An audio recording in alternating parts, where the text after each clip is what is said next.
this deep dive, well, let's just say it's going to be a wild ride. We're about to unpack a family history, but here's the catch. We're hearing it from three different perspectives.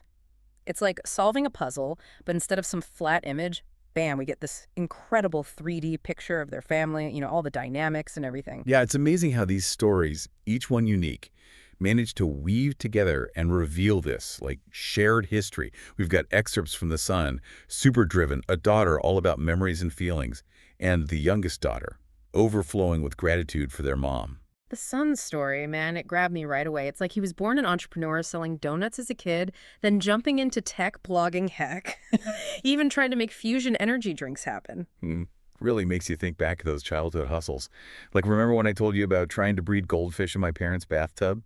Thought I could sell them to my classmates? Total disaster, right? Oh, yeah.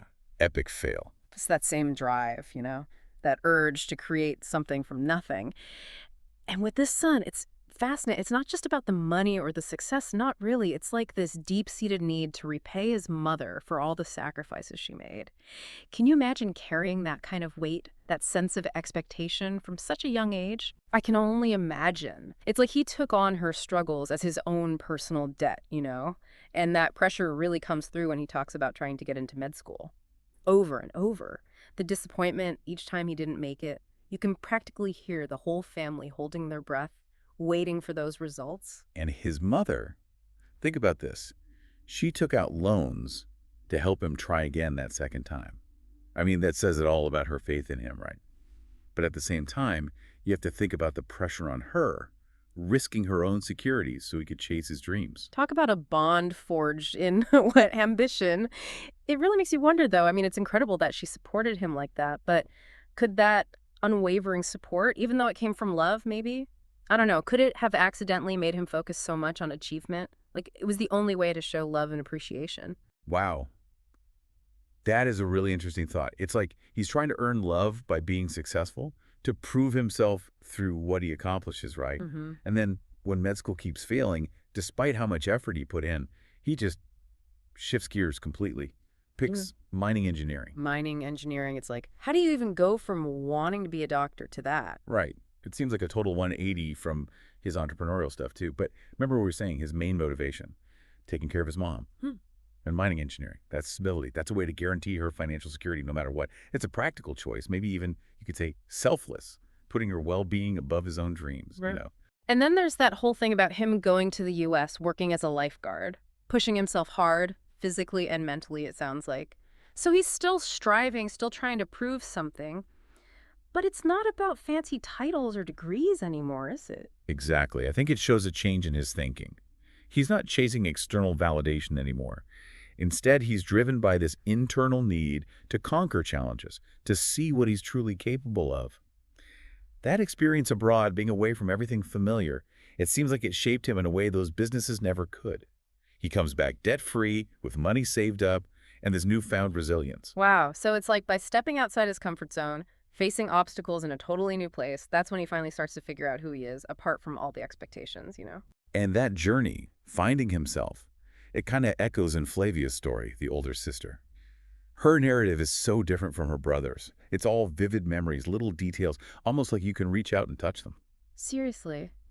That whole thing about the tooth mouse, their own spin on the tooth fairy, I was cracking up. We had this totally ridiculous tradition in my family growing up. Oh man, let's just say it involved a rubber chicken and my dad pretending to be an alien. See, it's those little rituals, right? No matter how goofy they are, they become part of your family's culture. These memories you share, they stick with you. And for Flavia, those small moments, they become even more, I don't know, maybe a little bittersweet when you realize the pressure she was under, trying to keep up this image of the perfect family. Right, like that pressure to keep everything looking good starts to seep into everything. I wonder if that's part of why the son was so driven too, this need to keep up a certain image for the family. Totally. It's this invisible thread connecting them.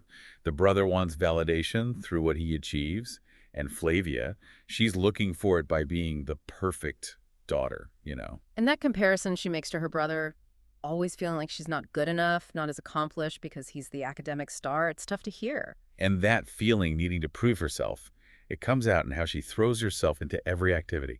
Dancing, sports, you name it. Yeah. Anything to be the best, to make up for what she thinks she lacks compared to her brother. It's almost like she's trying to earn their love by trying hard, afraid to show any weakness, any crack in that perfect facade they're putting on. And this is where her story gets even more interesting, I think. Remember that metaphor where she compares herself to a cactus? Yeah. Always getting poked by those spines, hers and everyone else's. Too scared to let anyone get close. That image, man, it really stuck with me. It says so much about how this family deals with emotions, how they handle being vulnerable. Exactly. And it brings us back to their mother. Flavia describes her as strong but reserved, someone who dealt with things by closing off emotionally. It's almost like Flavia learned how to handle tough emotions by watching her mom build walls, keep it all bottled up inside.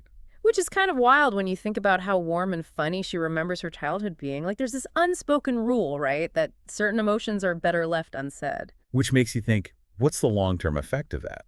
Of those unspoken burdens, those ways of dealing with emotions that get passed down through generations? It's like we inherit more than just our parents' genes. We inherit their ways of coping, how they deal with the world emotionally. It's like we're looking at this, I don't know, family tree, tracing each branch back to the trunk, right? Sure. Trying to figure out how those early years shaped who these siblings became as adults. And now we come to Natalia, the youngest. Her words, they feel so personal, like reading someone's diary, just this pure, unrestrained love for her mother, but also this deep, understanding of all the sacrifices their mom made. And she doesn't shy away from the tough stuff either, like the money troubles, those loans her brother talked about. But for Natalia, it's like those struggles are just another example of her mom's love, this fierce determination to give her kids a sense of stability, of always having a safe place to land. Yeah, she describes it as a refuge, her mother's love, a steady point in a world that felt, I think, unpredictable at times. It's almost as if, for Natalia, those hardships just solidified their bond, showed how deep that connection really ran. And what gets me is how aware Natalia is of the things her mother gave up. The dreams put on hold, those aspirations just set aside to focus on the kids. That's a recurring theme here, isn't it? Each sibling wrestling with the weight of their mother's sacrifices, but they each express it differently. The son, he channels it into his ambition. The daughter, she's trying to prove herself, gain approval. And then Natalia, she's just overcome with this incredible sense of gratitude. Like they're all trying to settle this debt they can never really repay, each searching for their own way to honor what their mother did for them. And with Natalia, that journey of honoring her mother takes a bit of an unexpected turn. She talks about needing space, even if it meant leaving home, to really figure out who she was, heal some old wounds, and find her own way. Man, that hit home for me. Sometimes showing love means giving each other space to grow, even if it means being apart for a bit. For sure. It speaks volumes about their bond that even with all that distance, their connection never broke. She carried that love with her, not as a burden, but as fuel, something to draw strength from as she went on her own journey. So we've got these three different stories, each one giving us a peek into the life of this incredible woman. So what do we think?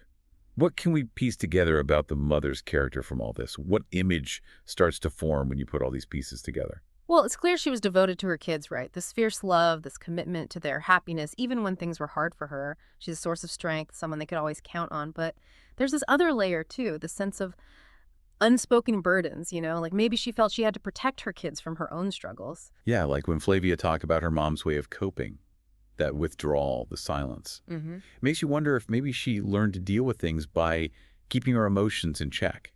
And that makes you think about how much of that, the good and the, I don't know, maybe not so good, gets passed down to our kids, right? Definitely something to think about. This whole thing, taking this deep dive into one family's story, it really makes you think about the legacy we inherit, right? Right. And the legacy we pass on, even if we don't realize it. Absolutely. It reminds you that sometimes the most profound truths, they come from the everyday stuff, from really listening to the stories within our own families, because in those stories, in those moments, we find these universal truths, something everyone can connect with no matter who they are or where they come from.